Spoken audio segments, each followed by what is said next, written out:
할렐루야. 우리 힘차게 한번 선포하겠습니다. 우리 다 같이 두 주먹 불끈 쥐시고 하나님의 말씀으로 해석하자. 할렐루야. 하나님의 말씀으로 인생을 해석할 믿음의 준비가 되셨습니까? 아멘. 여러분, 하나님의 말씀이 들려야 그 말씀이 우리의 삶에 해석이 됩니다. 내가 오늘을 살아가는 삶 가운데 왜 이와 같은 고난이 있는지, 왜 이와 같은 아픔이 있는지, 왜 이와 같은 즐거움과 행복이 있는지, 여러분, 그 모든 것이 하나님의 말씀 없이는 해석이 되지 않는 거예요. 하나님의 말씀으로 해석되지 않으면 고난 가운데도, 기쁨 가운데도, 없음 가운데도, 풍요로움 가운데도 어떻게 살아가겠습니까? 그냥 내 멋대로 살아가는 거예요. 힘들면 욕하고 짜증내고, 기쁘면 그게 단 줄 알고 착각하고. 그러나 하나님의 말씀이 들리고 하나님의 말씀으로 내 인생을 바라보며 우리 가정을 바라보고 해석하기 시작하면 이 기쁨의 이유도, 이 고난의 이유도 하나님의 메시지가 들리고 하나님의 뜻이 있고, 그러면 여러분, 우리가 어떻게 반응하며 어떻게 살아가야 될지 정답이 나오게 되는 것입니다. 할렐루야. 그래서 가장 출발점이 뭐예요? 하나님의 말씀이 들리는 것이. 여러분, 오늘 전해주시는 말씀이 여러분 귀에 쏙쏙 들리고 그 말씀이 여러분들의 인생을 해석해 나가는 능력의 말씀이 되기를 주님의 이름으로 축복합니다. 우리는 지난 주일 사사기 10장 1절과 2절을 통해서 소사사 돌라의 이야기를 우리가 함께 나눴습니다. 오늘 이어지는 본문은 소사사 야일에 대한 이야기입니다. 야일 역시 우리가 소사사라고 분류하는 이유가 무엇입니까? 야일에 대한 이야기가 내용이 적기 때문에 그래요. 너무 짧아요. 몇 절 안 됩니다. 여러분, 그래도 우리가 기억해야 될 게 무엇입니까? 짧은 본문에서도 묵상이 깊어질 때 우리는 큰 은혜를 받을 수 있다는 거예요. 할렐루야. 우리 응답교회가 큐티 목회를 선포하고 우리가 매일과 같이 큐티를 하고 있지 않습니까? 물론 열심히 동참하시는 분들도 계시고 가끔 하시는 분들도 계시고 아직도 동참을 못 하시는 분들도 계시겠지만, 여러분, 우리가 큐티를 통해 알 수 있는 게 뭐예요? 내가 이 본문을 잘 알든지 모르든지, 이 본문이 길든지 짧든지 그게 중요한 게 아니에요. 내가 깊이 그 말씀을 읽고 묵상할 때 하나님이 깨닫게 하시면 그 말씀 속에서 이루어지는 은혜가 얼마나 풍성하고 깊은지 모릅니다. 그래서 여러분, 오늘 이 야일에 대한 이야기가 길고 짧은 건 문제가 되지 않는다는 거예요. 우리가 깊이 묵상하며 말씀에 집중하며 나아갈 때 그 본문을 통해, 말씀을 통해 주시는 하나님의 은혜가 있다는 사실입니다. 오늘도 깊은 묵상과 깨달음의 은혜가 충만하기를 주님의 이름으로 축복합니다. 우리 옆에 분들과 힘차게 인사 나누겠습니다. 말씀에 집중합시다. 말씀에 집중합시다. 다시 한번 말씀에 귀 기울입시다. 말씀에 귀 기울입시다. 할렐루야. 말씀에 집중하고 말씀에 귀 기울였으면 좋겠어요. 이 앞에 서 있는 신철 목사가요, 말주변이 없고 설교를 잘 못해도 여러분들이 집중하시고 하나님의 은혜를 사모하면 신철 목사의 입이 아닌 성령님께서 여러분들을 주장하시고 인도해 주실 줄로 믿습니다. 그래서 사람을 바라보는 게 아니에요. 사람을 바라보지 마시고 그 위에 역사하시는 하나님을 바라보시고 인도하시는 성령님을 바라보셨으면 좋겠습니다. 여러분, 야일에 대한 이야기는요, 첫 번째, 22년 동안 이스라엘의 사사였다는 거예요, 야일이. 그리고 두 번째는요, 아들이 30명이 있었고 어린 나귀들을 타고 다녔으며 성읍을 30개 가졌다라는 겁니다. 그리고 세 번째는 뭐예요? 그렇게 살다가 야일이 죽음에 가문에 장사되었더라. 여러분, 이게 전부 다예요. 야일에 대한 이야기 너무나도 간단하죠. 별 내용도 없습니다. 이게 다예요. 뭐 자식이 몇 명 있었고 몇 년 동안 사사로 지냈고 그렇게 살다가 죽었다. 땡. 하지만 여러분, 우리가 하나하나 묵상해 보면은요, 얼마나 큰 은혜와 깨달음을 이 안에서도 발견할 수 있는지 모릅니다.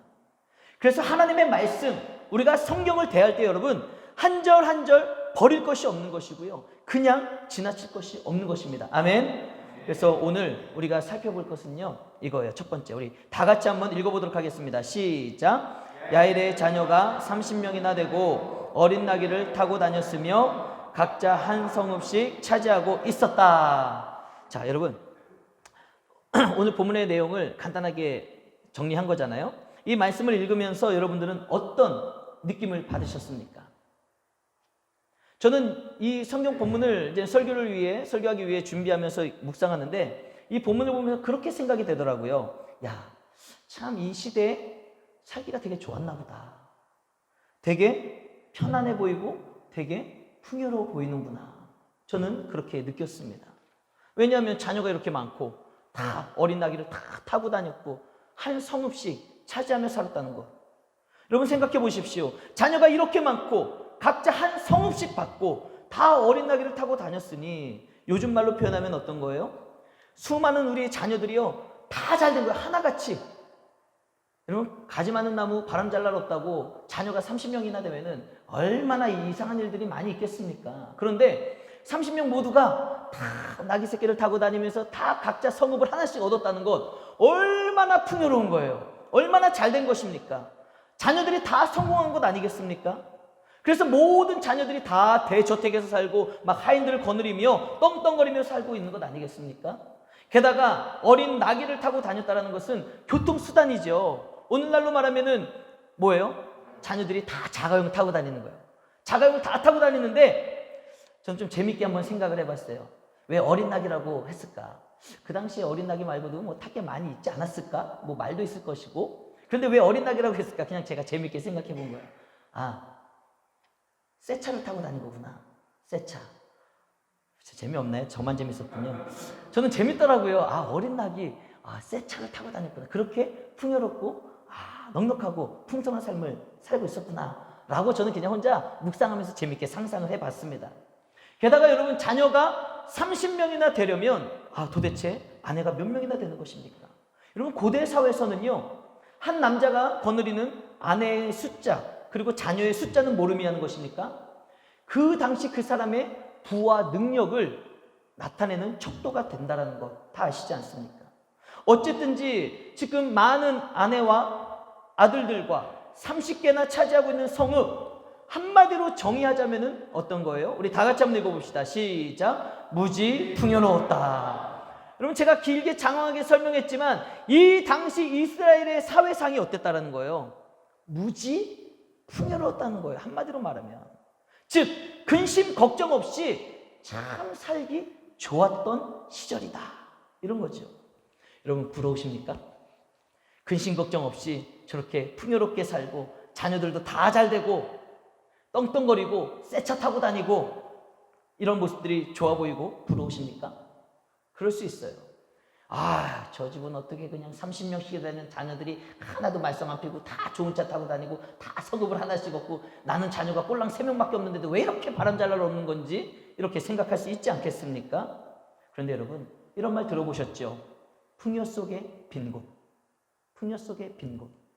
당시 야일이 다스리던 이스라엘은요 굉장히 풍요로웠어요. 야일의 가정들뿐만 아니라 그 풍요로움은요 이스라엘 백성들이 아마 같이 누리지 않았을까요? 굉장히 풍요로운 것 같았지만 어떤 빈곤이 있었는지 아십니까? 그들에게는 바로 영적 빈곤이 있었다는 거예요. 영적 빈곤. 야일이 다스리던 자그마치 22년 동안 이스라엘은 육적으로 볼 때는 굉장히 풍요로웠을지 모르지만 이어지는 본문의 말씀을 보십시오. 22년 동안 그들이 떵떵거리면서 풍요로운 삶을 살았지만 이어지는 본문 말씀은 뭐라고 말씀하고 있는지 아십니까? 사사기 10장 6절입니다. 우리 다 같이 한번 읽어봅시다. 시작. 이스라엘 자손이 다시 아스드라돌과 아람의 신들과 시돈의 신들과 모압의 신들과 암몬 자손의 신들과 블레셋 사람들의 신들을 섬기고 여호와를 버리고 그를 섬기지 아니하므로.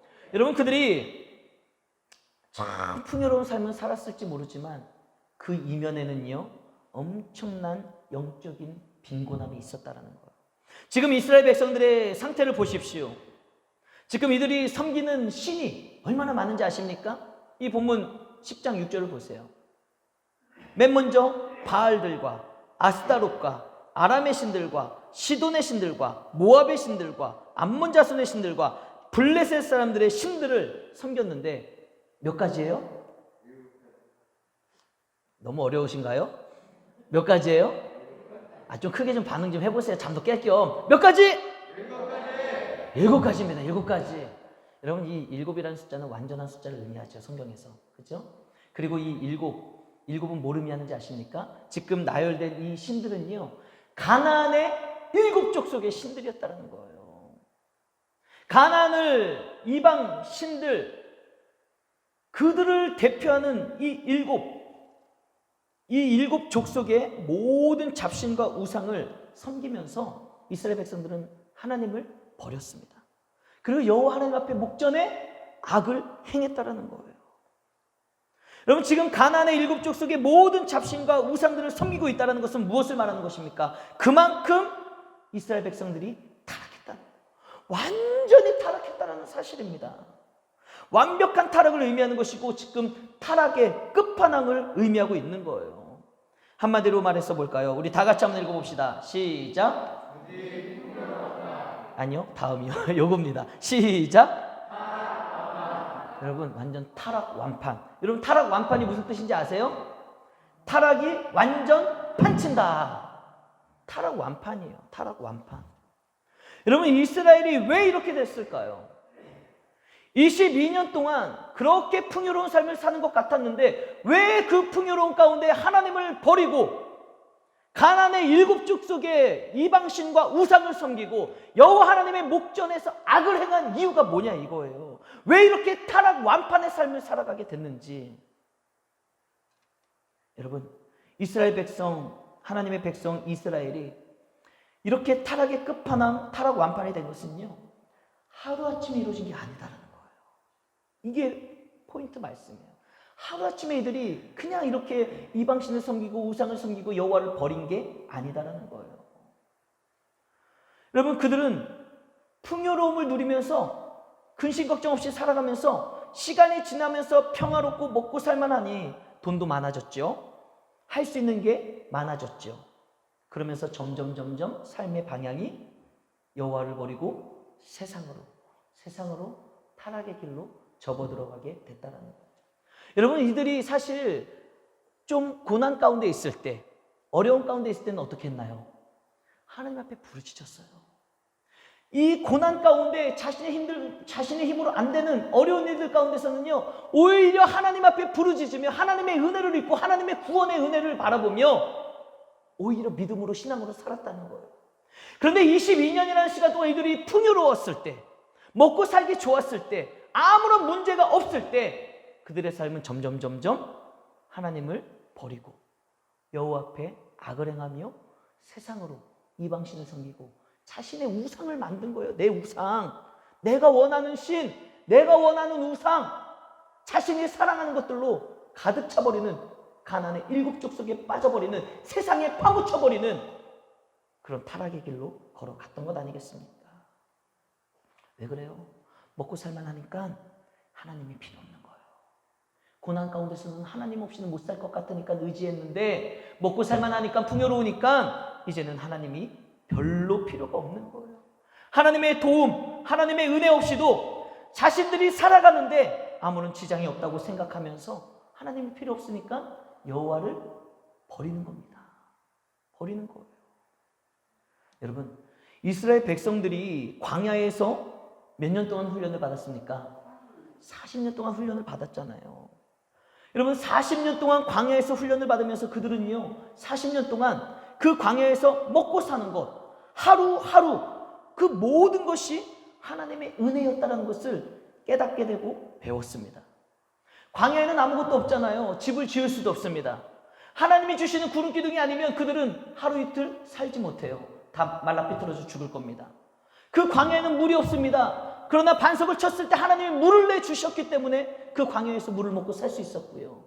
그 배고픔 가운데 농사를 짓지 않은데도 만나와 메추라기를 보내주셔서 40년을 먹고 살아갈 수 있는 것 아니겠습니까?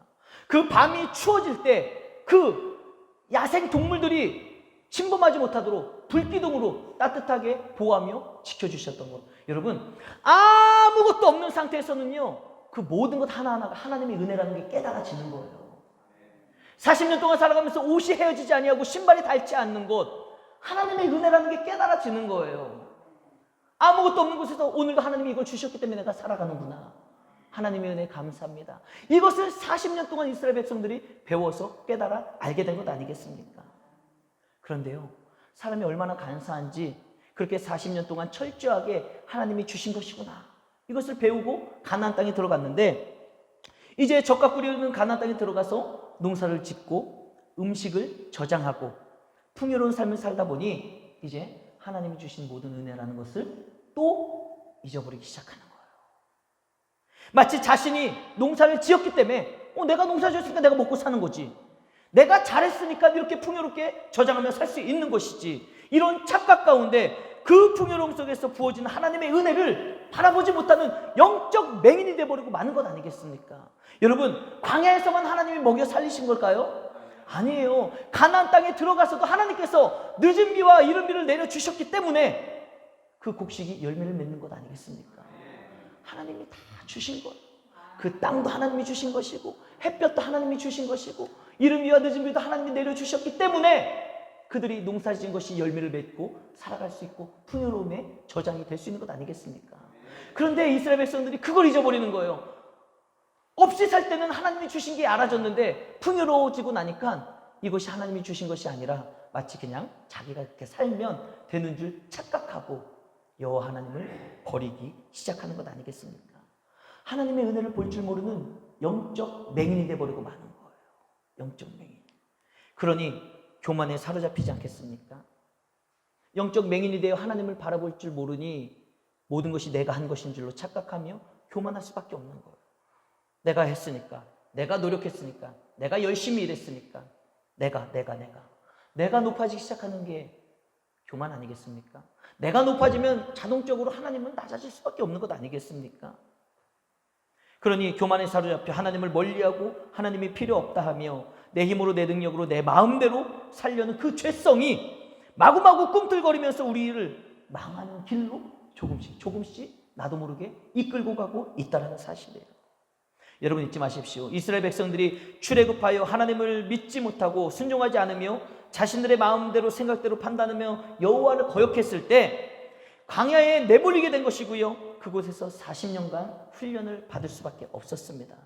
그런데 여러분, 가나안에 살면서 그 풍요로움과 평안을 주시는 하나님께 감사하지 않고 하나님을 바라보지 아니하고 이방신을 섬겼을 때, 우상단지를 섬기며 살았을 때 그 결과가 무엇인지 아십니까? 자그마치 70년간 포로 생활이었다는 사실입니다. 70년간 포로 생활을 하며 이스라엘 백성들은 완전히 멸망하고 저 밑바닥까지 내려가야 됐다라는 거예요. 즉 이 말씀이 뭐냐면요, 우리가 하나님을 애초에 알지 못했을 때에는 하나님을 알게 하시기 위해서, 하나님을 믿게 하기 위해서 좀 약하게 치시기도 하시고 얼레고 달래기도 하시는 거예요. 이스라엘 백성들이 출애굽했을 때, 그들의 믿음이 연약했을 때 하나님은 40년 동안 광야의 생활을 통해 벌을 내리신 것이기도 하지만 40년간의 광야 생활을 통해 뭘 하신 거예요? 그들을 얼레고 달래신 거예요. 하나님을 알게 하신 거예요. 그런데 이미 이제 그들이 그렇게 훈련받고 하나님을 알고 구원받은 하나님의 자녀가 됐잖아요. 그렇게 하나님의 자녀가 됐음에도 불구하고 평안함과 먹고 사는데 문제가 없으니 또 하나님을 버리고 하나님을 기억하지 않고 살아간다는 것은 뭘 의미하는 것입니까? 상습범이 되고 말았다는 거예요. 상습범이기 때문에 하나님의 벌과 치리하심은 여러분 2배로 세지고 길어질 수가 있다는 거예요. 그래서 광야에서 훈련받을 때는 40년이었지만 이스라엘 백성이 정말 그렇게 구원받아 하나님의 자녀가 됐음에도 불구하고 또 죄를 지었을 때 그 결과는요, 70년간 포로 생활한 것이고 완전히 나라와 민족이 멸망해버린 것 아니겠습니까? 오늘 본문을 보십시오. 이스라엘 백성들이 여호와 하나님을 다시 또 버리고 목전에 악을 행하며 가나안의 7족속의 우상과 이방신을 섬겼다라는 것은 그들의 범죄는요, 상습적이었던 것이고요, 얼마만큼 하나님과 멀어져 있는지를 의미하고 보여주고 있는 거예요. 그 결과가 오늘 본문에 뭐라고 나와 있습니까? 블레셋과 암몬을 통해서 이스라엘을 자그마치 18년 동안 침략을 하고 노략질을 당하며 억압을 당하게 되는 것이지요. 우리 다 같이 본문 사사기 10장 7절과 8절을 함께 읽겠습니다. 시작. 여호와께서 이스라엘에게 진노하사 블레셋 사람들의 손과 암몬 자손의 손에 그들을 파심해 그 해에 모든 이스라엘 자손들을 쳤으며 18해 동안 억압하였더라. 아멘. 여러분, 이처럼 하나님의 진노와 심판은요, 블레셋 한 민족이 아니라 암몬까지 두 배로 강력하게 이스라엘 민족을 치리하시는 것이었고요. 그들이 18년 동안 당한 억압, 18년 동안 억압을 당하게 됐는데, 여러분, 그 18년 동안 당한 억압이 뭔지 아십니까? 억압. 우리가 생각하기에 억압이라고 하면은 그냥 누르는 것 같잖아요. 자유롭지 못하게 하는 것 같고, 그렇죠? 그렇게 하는 게 억압인 것 같지만, 여러분, 성경 원문을 보면은요, 이 억압이라는 단어가 라즈라는 히브리어가 사용되었는데요, 이 라즈라는 히브리어의 원뜻이 뭔지 아십니까? 산산이 부수다, 파괴하다라는 거예요. 산산이 부수고 파괴하는 거예요. 즉, 하나님은 무려 자그마치 18년 동안 블레셋과 암몬을 사용하셔서요, 이스라엘 백성들을 산산이 부셔버리신 거예요. 산산이 부셔버리고 파괴하신 것입니다. 뭘 파괴하셨겠을까요? 그들이 그동안 모아놓은 재산, 그들이 사랑하는 자녀들, 그리고 그들이 이루었던 모든 것들을 하나님은 블레셋과 암몬 자손 통해 다 산산이 부수시는 거예요. 다 흩어버리시는 겁니다. 그 30명의 자녀들, 또 수많은 아내들, 그리고 그 성읍들, 타고 다녔던 나귀 새끼들, 그 재산들. 여러분, 하나님이 왜 암몬과 블레셋을 통해서 18년 동안 산산이 다 그것들을 흩으셨겠습니까? 왜 그런지 아십니까? 그들이 가지고 있던 그 풍요로움 때문에 하나님을 버렸기 때문이에요. 그들이 가지고 있었던, 누렸던 그 풍요로움 때문에 하나님을 보지 못하고, 그 풍요로움 때문에 하나님을 버렸기 때문에 하나님은 하나님을 버리게 만든 그 중심이 되는 자녀와 풍요로움과 재산과 그 모든 것들을 18년 동안 억압을 하시면서 산산조각을 내시는, 흩으시는 겁니다. 여러분, 이 말씀을 통해 우리가 깨달아야 되는 거예요. 하나님으로 하여금 나로 멀어지게 만들고 있는 것은 무엇인가? 이스라엘 백성들에게는 그 풍요로움이 하나님으로부터 멀어지게 만드는 거였잖아요. 이제 우리는 다시 한번 생각해 봐야 되는 것입니다. 나로 하여금 하나님께로 멀어지게 만들고, 세상을 향하게 만들고, 죄짓게 만들고, 여호와 앞에 그 여호와의 목전에서 악을 행하게 만드는 그것은 나에게 무엇인가? 사람마다 다 다르지 않겠습니까? 내가 섬기는 우상과 같은 우상단지, 내가 하나님보다 더 사랑하고 섬기는 무엇인가가 있지 않겠냐, 이거예요. 여러분, 적용을 위한 묵상의 질문을 드립니다. 여러분은 하나님과 밀접한 관계 가운데 살아가고 계십니까?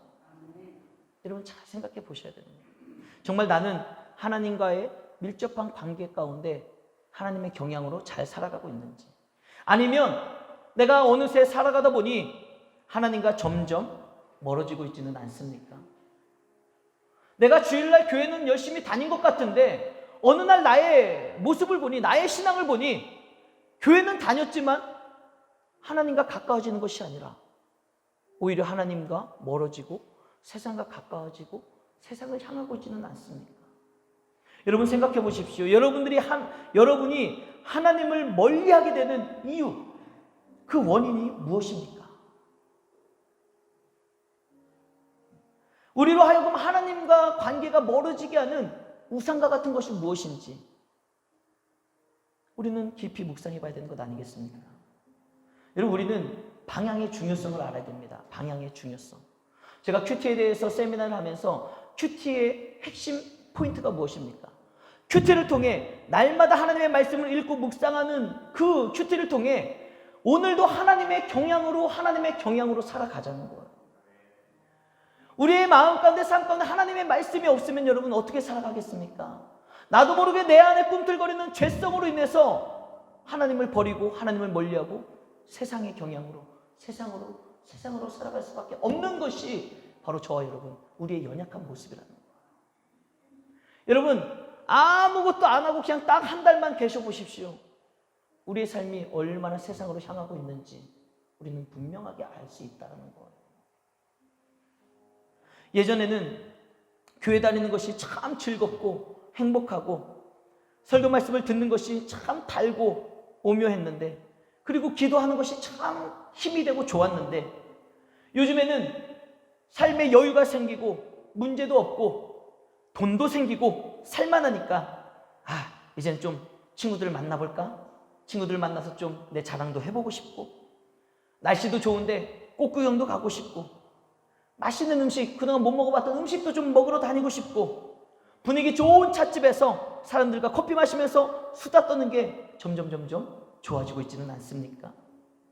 그래서 점점 교회는요, 그냥 빨리 갔다 오는 곳, 교회는 그냥 빨리 갔다 오는 곳으로 변질돼 버리는 사람들이 많다는 거예요.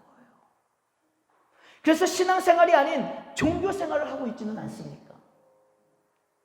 여러분, 우리가 살아가고 있는 방향의 끝이 무엇인지 우리는 볼 수 있어야 되는 거예요. 내가 지금 하나님의 경향으로 살아가며 내가 걸어가는 이 인생의 방향의 끝이 무엇인지, 아니면 내가 하나님을 버리고 점점 세상을 향해 살아가는 나의 인생의 방향의 끝이 무엇인지.